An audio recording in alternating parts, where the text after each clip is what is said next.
спокойно можете сфотографироваться, а у нас продолжаются соревнования. На самом деле я впервые бежала на каблуках. Это новый эксперимент в моей жизни. Мне понравилось. Хотелось бы бежать длиннее дистанцию. Ну, это что-то новое, экстремальное. Спасибо вашему фестивалю за это. А вы первый раз бежали, да? На каблуках, да. И первое место? И первое место. Я думаю, что вы где-то тренировались. В прошлом я тренировалась, я бегала, легкой атлетикой занималась. Но на каблуках это было впервые.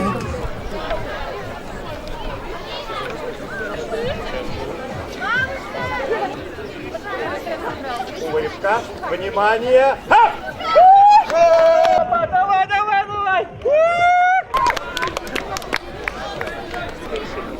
Мы решили, будем бежать красиво, да. Да, и надо бежать красиво.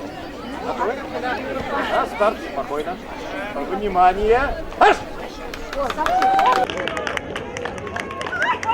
Видишь, на той каблуках. Скажите, вот трудно бежать на каблуках? Нет,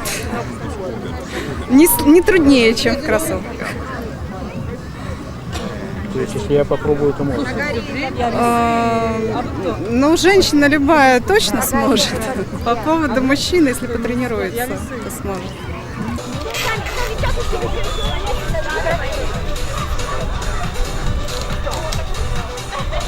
На каблуках, честно, бегала, конечно же, раньше, если где-то опаздывала, признаюсь. Вот. Но так, чтобы прям соревнования, конечно же, я не участвовала ранее. Вот.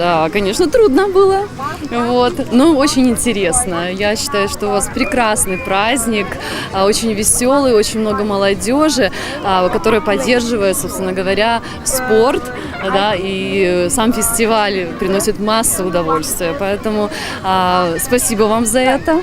Вот. Очень рады у вас быть. Внимание!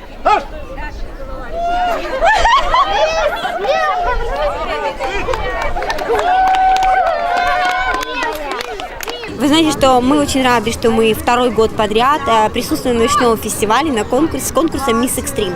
Конкурс Miss Extreme в этом году собрал больше участниц. В этом году у нас 12 участниц из 15 стран, то есть у нас уже гораздо больше. У нас гораздо интереснее программа, у нас больше экстрима. Сегодня мы были на необитаемом острове и выбирались с этого острова на байдарках и на лодках. С каждым годом, я думаю, программа будет расти. Огромное спасибо вообще всей Глубокской земле и этому замечательному празднику. Людям всем очень нравится. Кто-то поднимает. Я первый раз в вашей стране. Так получилось, что и семья у нас очень интернациональная, дедушка у меня белорус, но не приводилось ни разу бывать. И вот первый раз я попала, я в диком восторге от того, что я вижу, от людей, от мероприятий, которые здесь проходят, от организации, которая все это устроила. Мы бываем в потрясающих местах, нам проводят какие-то сумасшедшие красивые конкурсы на природе. У вас необычайно красивая природа, у вас необычайно приветливые и гостеприимные люди, хозяева всех этих агроусадеб. Вот сейчас мы попали на стадион, у нас проходил конкурс, мы бегали на каблуках. Я, к сожалению, пришла последней, но у меня были очень-очень высокие каблуки, у меня не было шансов, но я получила огромное удовольствие.